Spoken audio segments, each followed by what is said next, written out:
When you're kicked out at 18, your sister and you don't just buy a broken farm for $5. But that's what the piece of paper said. And what we found there, what it became, didn't just change our lives. It changed everything. If you've ever felt like your whole world could fit inside a single bag, or that your birthday was more of a deadline than a celebration, then I want you to stick around. Hit that subscribe button, because this is a place for people who get it. This is our story. The door to the Northgate Group Home for Boys clicked shut behind me with a sound I knew better than my own heartbeat. It was a deadbolt sound, a sound of finality. For 10 years, that click had meant I was in for the night, safe or trapped, depending on the day. Now it meant I was out, for good. I turned 18 at midnight. By 8 a.m., I was standing on a cracked sidewalk with a damp chill seeping through my thin jacket, holding a black garbage bag that contained everything I owned. A few changes of clothes, a worn paperback, a photo of me and my sister Maya, and a manila envelope with my birth certificate and exactly $200 in cash. Severance pay for a childhood served in the system. The sky was the color of dishwater, a flat, unforgiving gray that promised a cold rain later. I had no plan, no place to go. 18 wasn't a birthday, it was an eviction notice. My first legal act as an adult was to become homeless. I pulled up the collar of my jacket and started walking toward the bus station, the default destination for anyone with nowhere else to be. My phone buzzed in my pocket, a number I didn't recognize. I almost ignored it, assuming it was a wrong number or a scam, another small tax on the unlucky. But something made me answer. Hello? My voice was rough. I hadn't spoken to anyone yet that day. Am I speaking with Mr. Leo Vance? The voice on the other end was formal, dry as old paper. It was a voice that belonged in a courtroom or a bank, not on a disposable cell phone held by a kid on a curb. This is Leo, I said, my guard immediately up. In my world, official-sounding voices usually meant trouble. My name is Arthur Abernathy. I am an attorney representing the estate of the late Ilara Vance. Does that name mean anything to you? Ilara Vance. My grandmother. A name that was more of a ghost than a memory. A woman I hadn't seen since I was 7, just before Maya and I were taken. The system had told us she'd given us up, that she was unable to care for us. An abandonment, a closed case. She was my grandmother, I said, the words feeling foreign in my mouth. Yes, Mr. Abernathy said, with no trace of sympathy, just fact. Mr. Vance, your grandmother passed away nearly 2 years ago. As you have now reached the age of majority, I am in a position to execute the final provision of her will. It concerns you and your sister Maya. My heart started a low, heavy thud against my ribs. A will, an estate. These were words from movies, not from my life. What provision? I asked, trying to keep my voice steady. She has left you her property. There are, however, some complexities. I would prefer to discuss this in person. My office is downtown. Can you be here at 11 o'clock? He gave me an address on a street I knew was lined with tall glass buildings. I looked down at my worn jeans, at the garbage bag in my hand. I'll be there, I said. The line went dead. I stood there for a long moment, the traffic hissing past me on the wet pavement.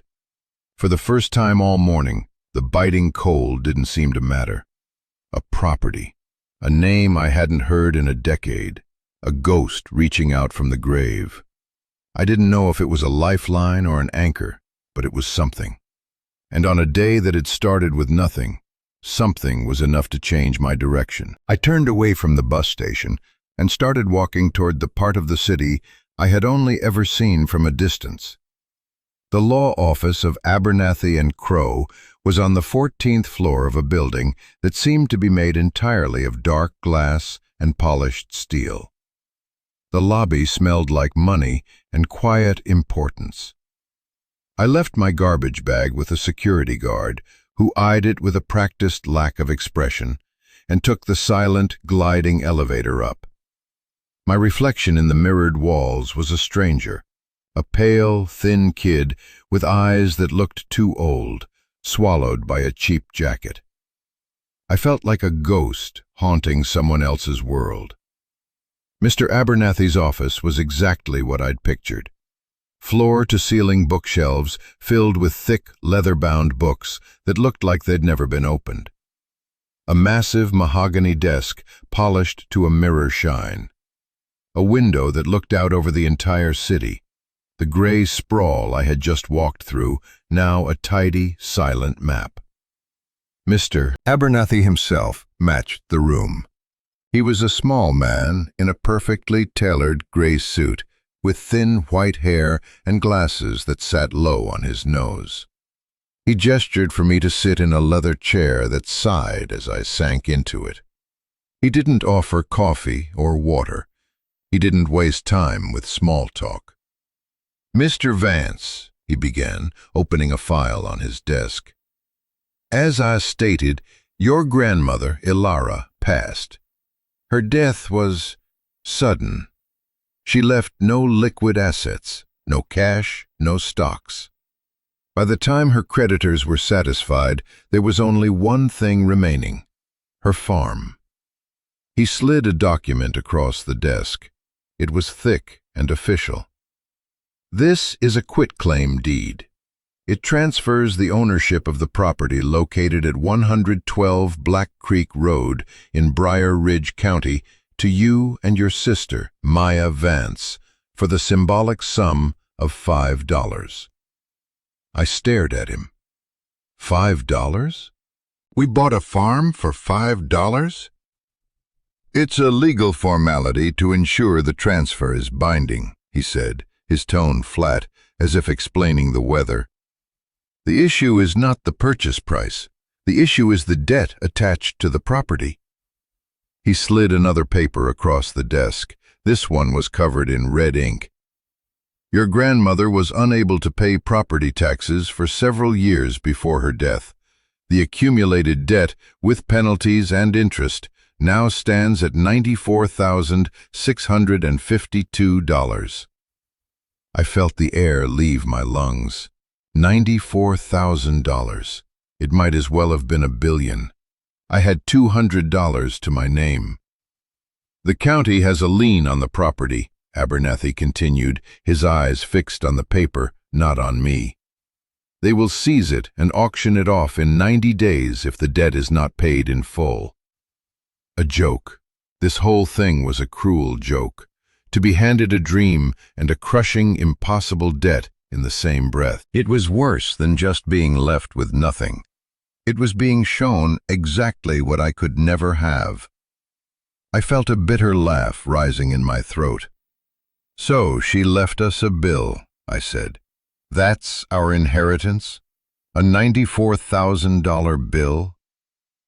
For the first time, Mr. Abernathy looked up and met my eyes. There was something in his gaze, a flicker of something that wasn't just professional indifference. Maybe it was pity. "She also left you an alternative," he said softly. He pulled a third document from the file. "This is a standing offer from a corporation called Oak Ridge Development. They have been trying to acquire the land in that area for years. Your grandmother consistently refused to sell. After her death, they approached the estate. Their offer is $450,000. He let the number hang in the air. $450,000. The figure was so large it didn't feel real. It was a solution. A clean, simple, overwhelming solution. Pay the taxes. And what was left? Over $350,000. Enough to get a real apartment. Enough to get Maya the hell out of the system when she turned 18. enough to go to college, enough to build a life from scratch, a life that didn't involve garbage bags and group homes. It was a miracle. It was the winning lottery ticket. So why did it feel like a trap? Why wouldn't she sell? I asked, my voice barely a whisper. Oak Ridge must have offered her a good price, too. They did, Abernathy confirmed. She never gave me a specific reason. She was a determined woman. She simply said the land was not for sale. He folded his hands on the desk. The choice is now yours, Mr. Vance. You can accept the offer, pay the debt, and walk away with a significant sum of money. Or you can attempt to hold on to a dilapidated farm with a debt you cannot possibly pay. The development company's offer is valid for the next 30 days. After that, they will simply wait and buy the property from the county at auction, likely for much less. My professional advice is to take the money. It's the logical, prudent choice. The logical choice. He was right. It was the only choice that made sense. But all I could think about was the ghost of a woman who had refused that same logical choice over and over again. A woman the world had told me had abandoned me. I want to see it, I said. Abernathy raised an eyebrow. See what? The farm, I said. Before I decide anything, I want to see the farm. The bus ticket to Briar Ridge County cost me $38, a significant chunk of my worldly fortune. The bus itself was old, smelling of stale cigarette smoke and disinfectant.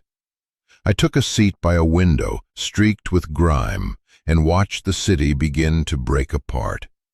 The tall buildings gave way to squat warehouses, then to endless suburbs with identical houses, and finally to the open, empty spaces of the countryside. The gray sky stretched on forever. I leaned my head against the cool glass, the vibration of the engine a constant hum. I tried to remember her, my grandmother, Ilara.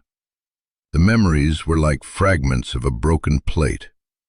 I remembered the smell of soil and rain on her hands. I remembered a low, humming voice singing a song I couldn't recall. I remembered the warmth of a kitchen, the taste of something sweet, maybe jam on toast. And then, nothing. A void. The blank space between being a child in a home and being a case file in the system. The social workers had given us a simple, clean story. She was old, she was poor, she couldn't cope. It was for the best. We were told this so many times that it became the truth. We were the abandoned ones, the unlucky ones. It was easier to believe that than to believe nothing at all. But her refusal to sell the farm didn't fit that story. Why would a woman who had given up on her own family fight so hard for a piece of dirt? My phone buzzed. It was Maya. Leo? Where are you? Did you just get out? Her voice was a lifeline, high and anxious and full of a fierce love that had been my only constant for a decade. I'm out, May, I said, a smile touching my lips for the first time that day. I'm okay. I'm on a bus. A bus to where? Did you get a place? You're not sleeping on the street, are you? Because I swear, Leo, if you are... I'm not, I interrupted gently. Something happened. Do you remember Grandma Ilara? There was a pause on the other end. The one who... You know, she said, her voice dropping. The one who left us. She didn't have to say the words. Yeah. Well, it turns out she left us something. In a will. I explained the whole story, the lawyer, the deed, the farm, the impossible debt, and the huge offer from the development company. I tried to sound calm and matter-of-fact, like Abernathy, but my own voice was thrumming with a strange energy, a mix of terror and wild, illogical hope. When I finished, Maya was silent for so long, I thought the call had dropped. "Maya, you there?" "A farm?" she finally whispered. The words sounded magical, like something from a book. "Like a real farm? With a house and everything?" "A broken one, apparently," I said, "and a huge bill. The smart thing to do is just sell it." "Are you going to?" she asked, and I could hear the fragile hope in her voice, a hope she was trying to hide. "I don't know," I admitted. "I have to see it first. I have to know why she held on so tight." "Be careful, Leo," she said. "It could be, I don't know, a trick or something." "I will," I promised. "I love you, May." "I love you too," she said. "Call me the second you get there." We hung up, and I was alone again with my thoughts and the endless, rolling landscape. The farther the bus traveled from the city, the more I felt like I was moving backward in time, toward that blank space in my memory. I was going to a place I couldn't remember, to solve a mystery about a woman I barely knew, to make a choice that would define the rest of my life and my sister's. I clutched the strap of my new backpack. I'd used some of the cash to replace the garbage bag at a thrift store near the station, and watched the trees flash by, their bare branches like black veins against the pale sky. The logical, prudent choice. The words echoed in my head. But logic had never gotten me very far in life. Maybe it was time to try something else. The bus dropped me off at a crossroads with a rusty, bullet-dented sign that read, "Briar Ridge, population 412. There was no station, just a gravel shoulder and a gas station with a flickering sign. The air was different here. It was sharp and clean, smelling of wet earth and pine, and it was cold. A deep, penetrating cold that the city's damp chill couldn't touch. The sun was starting to set, casting long, weak shadows across the road. Abernathy had given me directions. "Follow Black Creek Road for about 2 miles. You'll see the mailbox." The road was cracked asphalt that soon turned to dirt and gravel. There were no streetlights. The woods pressed in on either side, a dense wall of black trees. With every step, I felt the world I knew, the world of concrete and sirens and crowded rooms, receding behind me. This was a different kind of quiet. It was a heavy, ancient silence, broken only by the crunch of my boots on the gravel and the whisper of the wind in the pines. I felt small, insignificant. After what felt like an eternity, I saw it. A dented, rusted mailbox leaning precariously on a rotten post. Faded, peeling letters spelled out the name Vance. My name. Our name. I stopped and stared at it for a long moment. This was real. I pushed open a groaning wire gate and followed a rutted track that led into the trees. And then I saw it. The farm. My first thought was that Abernathy had been kind. Dilapidated didn't begin to cover it. The house was a skeleton. It was a 2-story wooden farmhouse that might have been white once, but was now a patchwork of gray, weathered wood and peeling paint.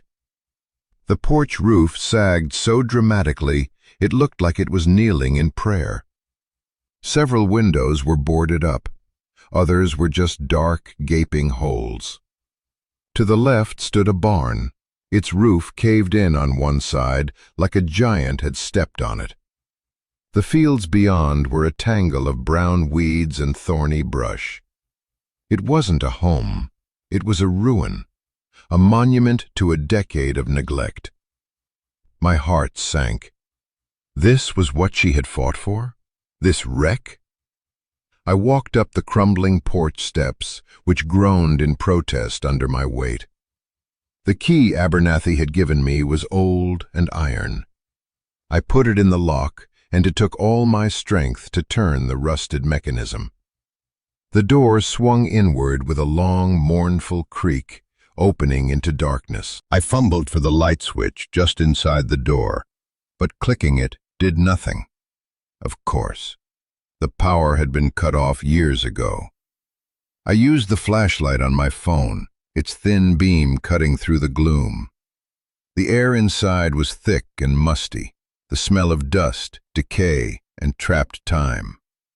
Everything was covered in a pale shroud of dust. A living room to the left, with furniture hidden under white sheets like ghosts.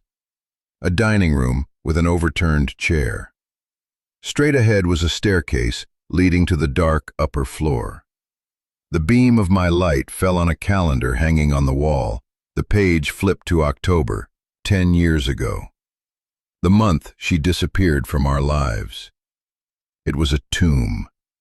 I felt a crushing wave of disappointment and a strange, intrusive sense of grief. This place wasn't a new beginning. It was an ending. It was proof that the social workers were right. She couldn't cope. She'd let everything fall apart, including herself. There was nothing for me here, nothing but a final confirmation of our abandonment. I almost turned and walked out right then. Almost. But then I remembered my promise to Maya. I had to be sure. I started a slow, methodical search, my flashlight beam dancing over the wreckage of a life. I opened dusty cupboards in the kitchen, finding only cobwebs and a few cracked dishes. I walked through the silent, sheet-covered living room. I didn't know what I was looking for. A note? A sign? Anything that would explain the central contradiction of the woman who fought for this land, but let her own home crumble into dust. In the kitchen, my foot scuffed against something uneven on the floor. The linoleum was cracked and peeling, but in one corner, near the ancient, rusted stove, one of the tiles was slightly raised. It was loose. My heart gave a little jump. I knelt down and pried at it with my fingers. It came up easily. Underneath was a dark, square hole, and nestled inside it was a small, heavy metal box, sealed with a latch. It was locked. Finding the box felt like a jolt of electricity. It was the first thing in this whole dead place that felt alive with possibility. It was small, maybe the size of a shoebox, but it was heavy, made of dark, rusted steel. A simple clasp held it shut, with a small hole for a padlock that was no longer there. Instead, the clasp was just stuck, rusted shut by years of damp and disuse. I carried it to the front porch, into the last of the dying light. I sat on the top step, the cold of the wood seeping through my jeans, and worked at the latch with my fingers, then with the edge of the old iron key. It wouldn't budge. Frustration gnawed at me. This felt like another one of the universe's cruel jokes. Here's a secret. Good luck opening it. I looked around, my eyes scanning the yard for a tool, something to use for leverage. My gaze landed on the collapsed shed next to the barn. Its door hung from a single hinge, and inside was a chaotic jumble of rusted tools and junk. I rummaged through the mess, my hands getting covered in grease and rust, until I found it. A short, heavy tire iron. It felt solid and real in my hand. Back on the porch, I wedged the flat end of the tire iron into the seam of the box and pushed. The metal groaned in protest. I pushed harder, putting my whole body into it, my muscles straining. With a sudden, loud crack that echoed in the twilight quiet, the latch broke. The lid sprang open. I knelt over it, my heart hammering, and peered inside. It wasn't filled with money or jewels. It was almost empty. There were only two things: The first was a small, ornate iron key, the kind you might see on a storybook castle. It was intricate and heavy. The second was a single, thick envelope, yellowed with age. My name, Leo, was written on the front in a shaky but elegant cursive script. My breath caught in my throat. This was for me. I carefully lifted the envelope out. It was sealed with wax, a small, faded stamp of a bird impressed into it. I broke the seal with my thumb and unfolded the pages within. The letter was written on heavy, cream-colored paper, the same shaky handwriting filling the page. It began, "My dearest Leo, if you are reading this, then it means two things. First, that I am gone, and second, that you have come home. I am so sorry. Those are the only words that matter, and they are not enough. I know what you have been told. I know what you must think of me. They told you I gave you up. In a way, they were right. But they never told you why. I need you to know that not a day has gone by, not a single hour, that my heart has not ached for you and for your sister Maya. I see her face in my dreams. I see your eyes. Leaving you was not an abandonment. It was a desperate act of protection." I had to stop and take a breath. The words on the page felt like a direct assault on the foundations of my world. The story I had carried for 10 years, the story of being unwanted, was beginning to crack. I read on. I was sick, Leo, sicker than I let anyone know. And there were other pressures, people who wanted this land, people who would have used you and Maya to get to it. I couldn't protect you from them and fight my own body at the same time. The choice I made was to send you away, to a place where they couldn't find you, couldn't touch you. It was the hardest thing I have ever done, and it broke my life in two. I thought I would get better. I thought I would come for you. Time ran out. I could feel tears welling in my eyes, hot and sharp. I wasn't crying for the boy who was left behind. I was crying for the woman who had to make that choice. Now, you have a choice of your own, the letter continued. There will be an offer for this land, a lot of money. It will seem like the answer to all your problems. It is a devil's bargain, Leo. Do not take it. That money is poison. It is the price of surrender, and you were not born to surrender. This land is your birthright. It is all I have to give you. It is broken, I know. I let it fall apart so they would think it was worthless, but it is not. Its roots are deep. Your roots are deep. There is something hidden here, a fighting chance, enough to make a start. The key in this box is the first step. The heart of this house isn't in the hearth. It's where the cold things are kept safe from the storm. Go there. Find what I left for you. Trust yourself. Trust this place. It will test you, but it will not betray you. All my love, forever. Your grandmother, Elara. I folded the letter, my hands trembling. The cold was deep in my bones now, but it was a different kind of cold. It wasn't the cold of loneliness anymore. It was the sharp, clear cold of purpose. A key, a riddle, a choice. The developer's offer wasn't a lifeline. It was a test, and I was standing at the heart of it. The letter changed everything. It was like a bomb had gone off in the center of my life, shattering the neat, sad story I had built for myself. I wasn't abandoned. I was protected. The narrative of the last 10 years wasn't a simple case of neglect. It was a complex, tragic sacrifice.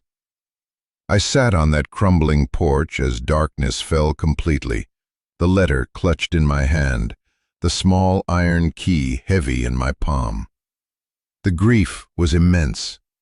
It was a raw, hollowed-out feeling for the grandmother I now knew I had lost twice, once to the system and once to death. Anger churned in my gut, hot and useless. Anger at the faceless they who wanted this land. Anger at a system that simplified a woman's desperate choice into a tidy file labeled unfit. But underneath the grief and the anger, something else was taking root. Resolve, her words echoed in my mind. You are not born to surrender. For 10 years, that's all I had done. Surrender to the rules of the group home. Surrender to the low expectations. Surrender to the belief that I was worth nothing more than what I could carry in a garbage bag.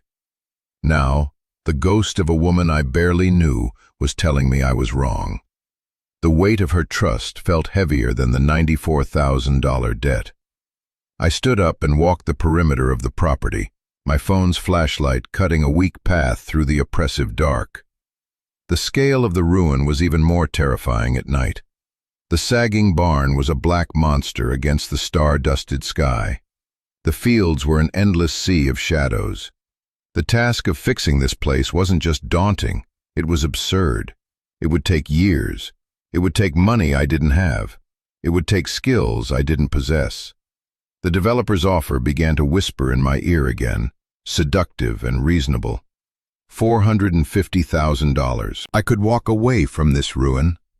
I could buy a clean, warm apartment in a city where the power worked. I could get a car.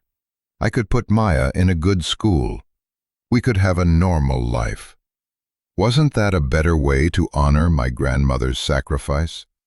By using this opportunity to build a safe, stable future for her grandchildren? It was the logical, prudent choice. Abernathy's voice. But Alara's voice was louder. It is a devil's bargain. I leaned against a fence post, the wood rough and splintered against my back, and pulled out my phone. I needed to hear her voice. Maya's voice. She answered on the first ring. Leo, are you there? Is it awful? It's big, May, I said, my voice thick with emotion. And yeah, it's pretty awful. The house is a wreck. I hesitated. I was on the verge of telling her my plan. I'll take the money and we'll be free. It was the right thing to do for her. But the words caught in my throat. I couldn't say them. Instead, I found myself telling her about the box, about the letter. I read it to her, my voice cracking on the parts about her dreaming of their faces. When I finished, there was a long silence on the line. I could hear her breathing, a little hitch in her breath. She didn't leave us, Maya whispered. It wasn't a question. It was a revelation. No, I said. She was fighting for us. So the money from the company, it's what she was fighting against? I think so, I said. But May, the house, you can't imagine. It's falling down. The offer is so much money. It could change everything for us. It already has changed everything, she said, and her voice was suddenly fierce, filled with a certainty that shamed my own doubt. Leo, she left us a home, not money, a home. It's broken, so what? We're broken too. We can fix it. We can fix it together. Don't sell it. Please don't sell her home. Her faith was a punch to the gut. She, who was still trapped in the system, who had every right to demand the easy way out, was choosing the hard path. For a place she'd never seen, based on the words of a grandmother she could barely remember. She was choosing the hard, true path. And in that moment, so did I. Okay, May, I said, a wave of calm washing over me. Okay, I won't. After that call, I looked at the dark, silent house not as a ruin, but as a battlefield. A place to make a stand. Now, I want to pause for a second and talk to you directly. Have you ever been at a crossroads like that, where one path is easy, paved, and brightly lit, and everyone is telling you to take it, but you know in your gut that it's a lie? And the other path is overgrown, dark, and full of thorns, and it terrifies you, but it feels true. It feels like the only path that leads to the person you're actually supposed to be. Maybe it's a job, a relationship, or a choice about your own future. That feeling, that pull toward the harder right over the easier wrong, is one of the most profound human experiences. If you've ever had to make that choice, or if you're facing one right now, I want you to know you're not alone. Let me know in the comments what that was like for you. This channel, this community, it's for people who understand that the most rewarding journeys often start on the most difficult paths. We're in this together. Now, back to that cold, dark night and the riddle my grandmother had left me. The letter's clue was burned into my mind. The heart of this house isn't in the hearth. It's where the cold things are kept safe from the storm. My first thought was the kitchen, the old, rusted-out refrigerator. I spent half an hour pulling the heavy, useless thing away from the wall, expecting to find a loose panel or a hidden compartment. Nothing. Just dust bunnies the size of rats and a patch of discolored flooring. I thought about a pantry, but this house didn't seem to have one. The hearth.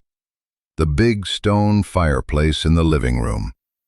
I checked it thoroughly, running my hands over every stone, tapping for hollow spots, shining my light up the dark, soot-stained chimney.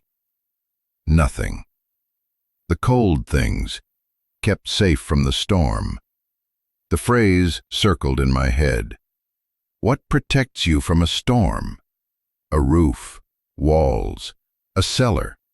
A storm cellar. My heart leaped. Of course. It was the most logical place. I started searching the outside of the house again, this time with a specific target. I circled the foundation, my light beam cutting across the high, overgrown grass. And then I saw them, almost completely hidden by a thick, thorny tangle of wild rose bushes. 2 flat, slanted wooden doors set into the ground. The entrance to a storm cellar. The bushes were a nightmare, their thorns tearing at my jacket and my skin, but I pushed through them, fueled by adrenaline. The cellar doors were made of thick, heavy planks, swollen and warped by years of rain and snow. A heavy iron hasp held them together, and through it was a rusty, formidable-looking padlock. I pulled the small, ornate key from my pocket. It looked impossibly delicate compared to the brutish lock. I slid it in. It fit. With a grating squeal of metal on metal, I turned the key. The lock clicked open. A surge of triumph shot through me. This was it. The doors themselves were another problem. They were heavy, and the earth had silted up around their edges, holding them fast.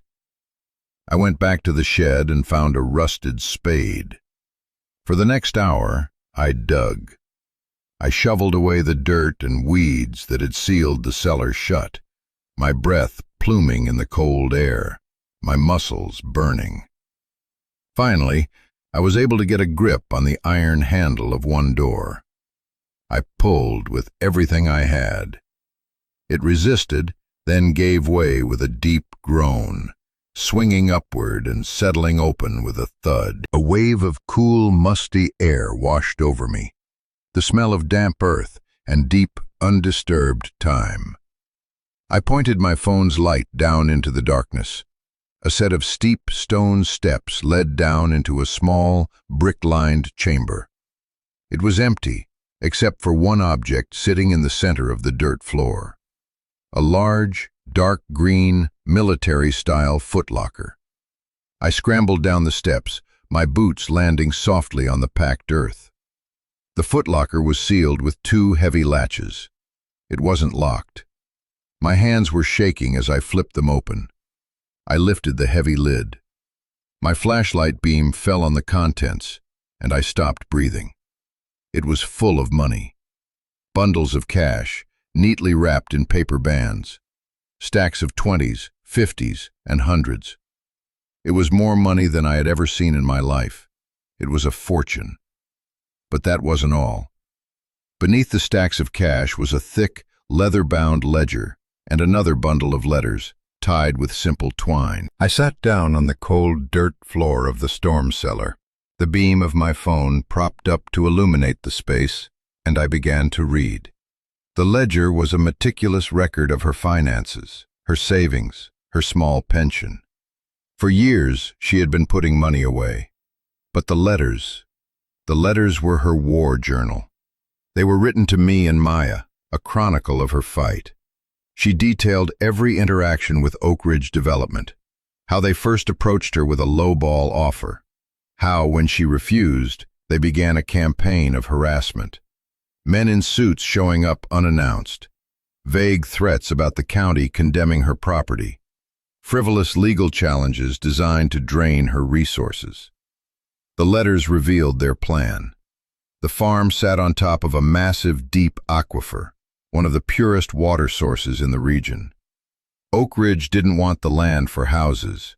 They wanted it for a commercial water bottling plant. A plant that would drain the aquifer, dry up the wells of the surrounding farms, and destroy the local ecosystem. All for massive profit. She wasn't just protecting her home. She was protecting her community. She was protecting the water, the land itself. The money in the footlocker was her life's savings. Every penny she had managed to scrape together. It wasn't a treasure she was hiding. It was ammunition. It was her last desperate gamble, entrusted to a grandson she could only pray would have the character to understand. I counted the money. It came to $110,000. Enough to pay the tax bill, enough to fix the roof, enough to get the power back on, enough for a fighting chance. It wasn't a windfall, it was a weapon, and she had just handed it to me. The air in the cellar was cold, but I felt a fire in my chest. This wasn't just about a house anymore. It was about justice. It was about finishing a fight my grandmother had started. The choice was no longer a choice. It was an obligation, a sacred duty. I spent the night in the house, not sleeping, but sitting in one of the sheet-covered chairs, the footlocker at my feet. I read every one of her letters, absorbing her strength, her fear, her unwavering resolve. By the time the first weak gray light of dawn filtered through the dirty windows, I knew exactly what I had to do. My first call was to Mr. Abernathy. I caught him just as he was getting to his office. "Mr. Vance," he said, his voice as crisp as ever. "Have you had a chance to consider the offer? I do hope you're being sensible about this." "I've made my decision, Mr. Abernathy," I said, my own voice steady and clear. "I'm not selling. We're going to pay the back." "We are talking about nearly $100,000. "My grandmother left it," I said simply. "She left the money. It was hidden on the property. It's enough to cover the entire bill." Another silence, longer this time. When he finally spoke, his tone had changed completely. The professional dryness was gone, replaced by something that sounded like awe. "She actually did it," he whispered, more to himself than to me. "That magnificent, stubborn woman, she actually did it." He cleared his throat. "Mr. Vance, Leo, I was your grandmother's lawyer, but I was also her friend. She never told me about the money. She just told me to trust that if you were the man she believed you were, you would find a way. She would be so proud of you." His words were a balm on the raw grief I felt. "What's the next step?" I asked. "I'll handle it," he said, his voice all business again, but with a new warmth underneath. I will contact the county tax office immediately. I'll draft the paperwork to have the funds transferred.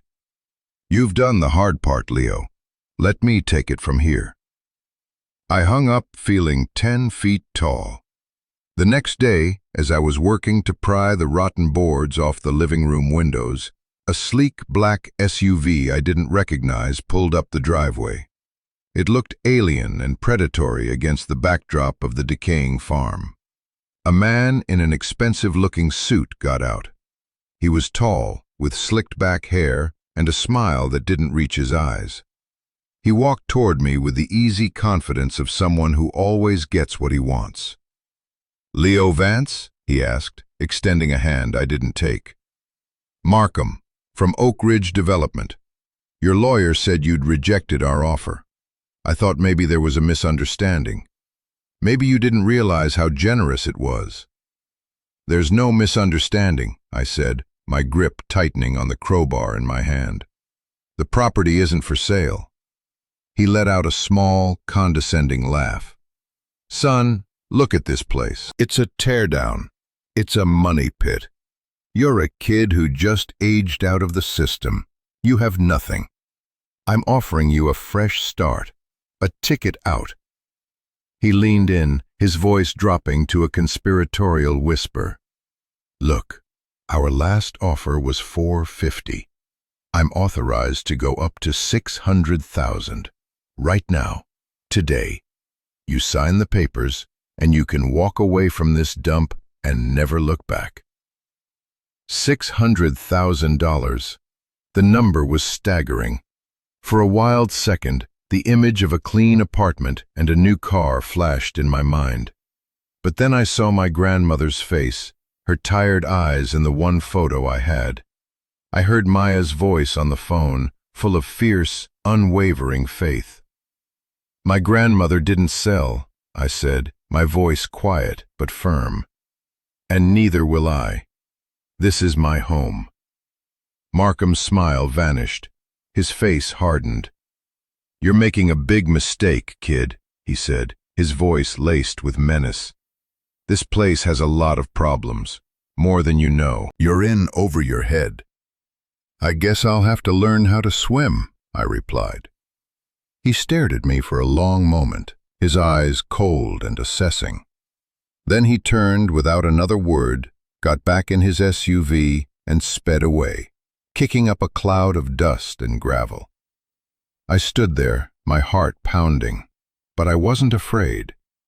I felt clean. I turned back to the window, fitted the crowbar under a warped plank, and pulled. The board came away with a screech of rusty nails, and for the first time in a decade, sunlight streamed into the living room, cutting a bright golden path through the dust. It was a start. The next 6 months were the hardest and best of my life. Spring arrived, and with it a slow, grudging rebirth, both for the farm and for me. The $110,000 my grandmother had left was a fortune, but against the scale of the neglect, it felt like a single bucket of water against a house fire. $94,000 went straight to the county, clearing the title and lifting the crushing weight of the lien. With the remaining $16,000, I had to become a master of triage. The first and most critical job was the roof. I couldn't afford a new one, but I found a retired roofer in town named Sal, who, after hearing my story from the gossips at the hardware store, agreed to teach me how to patch it and replace the worst of the rot for a fraction of his usual rate. We spent 2 weeks on that roof, high above the world, and he taught me more than just how to lay shingles. He taught me about the town, about the people, about my grandmother. "Your grandma," he said one afternoon, pausing to wipe sweat from his brow. "She was tough as an old boot. Everyone thought she was just a crazy old woman holding on to a wreck. But some of us knew she was holding on to it for a reason. Glad to see she was right, too." The community, which had at first been distant and suspicious, slowly began to open up. The woman at the hardware store, Martha, started giving me a local discount. A neighboring farmer, Mr. Jensen, a stoic man who had barely nodded at me for the first month, showed up one day with an old but functional tiller hitched to his tractor, and spent an entire Saturday helping me turn over a patch of ground for a garden. He never said much, but his actions spoke volumes. They were the people my grandmother had been protecting. They were her legacy as much as I was. I learned to be a plumber, an electrician, a carpenter, a farmer. I learned from old books I found in the attic, from videos I watched on my phone using the spotty signal at the end of the driveway, and from the hard-won wisdom of trial and error. There were days of overwhelming frustration, days when I'd hit a rusted pipe I couldn't fix, or discover a new patch of rot that seemed to go on forever. On those days, I'd sit on the porch, covered in grime and sweat, and feel the crushing weight of the task I'd taken on. But I was never alone. I had Maya's nightly phone calls, her unwavering belief a constant source of strength. And I had my grandmother's letters. I kept them in the metal box, and on the hardest days, I would read one, her voice cutting through my despair and reminding me why I was there. You were not born to surrender. The house slowly came back to life. I replaced the broken windows, sanded and sealed the floors in one room, the one that would be Maya's, and got the ancient plumbing to a point where a trickle of clean, cold well water would run from the kitchen tap. That day, I cried. It was such a small victory, but it felt monumental.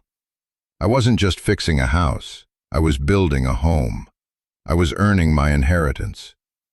I realized that the inheritance wasn't the land, or the house, or even the money. It was the choice she had given me, the chance to step out of the narrative that had been written for me. The abandoned kid, the product of the system, the boy with nothing, and write my own. The farm was a crucible, burning away the person I had been and forging someone new, someone stronger, someone worthy of her sacrifice. In late spring, with Abernathy's help, I filed the official petition to become Maya's legal guardian. The hearing was set for the end of the summer. The thought of her coming here, of her filling this quiet, dusty house with her laughter, was the fuel that kept me going. This wasn't my farm. It was our farm. It's evening now. I'm sitting on the porch steps, the same steps where I first opened that metal box. The wood is still old, but it's solid under me. I fixed it last week. The sun is setting over the fields, painting the sky in strokes of orange and purple. The fields aren't just weeds anymore. In the plot near the house, I can see the green shoots of corn and tomatoes, small and fragile, but defiantly alive. The house behind me is still a work in progress, a patchwork of old and new, but it's weather-tight. It's safe. It's ours. Maya is coming in 2 weeks. The judge granted my petition. He called it an extraordinary circumstance. He said he'd never seen a case like it. I've spent the last month painting her room. It's the one overlooking the garden. I want her to be able to see things growing. I think about the story the system told us, that we were left behind. And I realize now that stories are the most powerful things in the world. They can trap you, or they can set you free. For 10 years, I was trapped in a story of abandonment. But my grandmother left me a new one. A story of sacrifice, of resilience, of love so fierce it could reach across death and time to offer a second chance. Home isn't something you're given or a place you find. It's something you build. Sometimes you have to build it out of the most broken pieces, on land that everyone else has written off as worthless. You have to pour your own sweat and blood and hope into it to make it real. Maybe your broken farm isn't a piece of land. Maybe it's a dream you gave up on, a relationship that's fallen into disrepair, a part of yourself that you've neglected for too long. What this journey has taught me is that the things that require the most from us are the ones that give us the most back. The hard, true path is the only one that leads anywhere worth going. Thank you for being here, for listening to my story. If it meant something to you, if it sparked a little bit of hope in a dark corner of your own life, please subscribe and become part of this community we're building. And I want you to tell me in the comments, what broken thing in your life is worth fighting for? I promise I will read every single one, because every story of resilience matters. Every story of choosing the hard path helps light the way for someone else. We build a better world, one broken down farm, one mended heart at a time.